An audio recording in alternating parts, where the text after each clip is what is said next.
Sebuah minibus Kijang Innova warna hitam dengan nomor polisi BG 1079 PM mengalami ringsek di bagian depan sebelah kanan.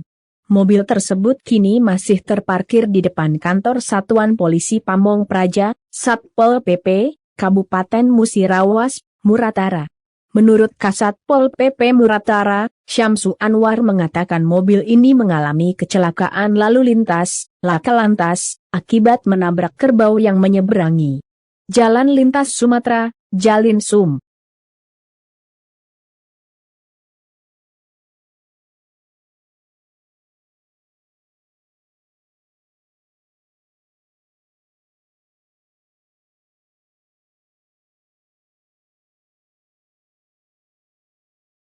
Yaitu laka lantas yang disebabkan oleh hewan kaki 4, ungkap Syamsu Anwar dihubungi, Minggu, 30 Januari 2022, sore.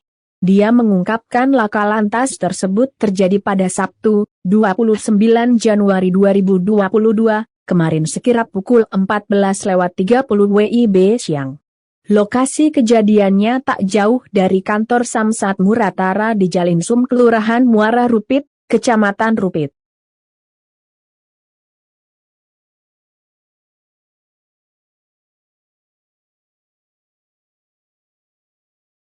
Mobil Kijang Innova itu melaju dari arah kota Lubuk Linggau hendak ke desa Srijaya Makmur, Kecamatan Nibung. Tiba-tiba di lokasi kejadian, ada kerbau menyeberang jalan. Pengendara mobil tersebut diduga tak sempat mengerem atau mengelak sehingga terjadilah kecelakaan.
lupa komen, like, dan subscribe, serta tonton terus berita-berita terupdate lainnya ya.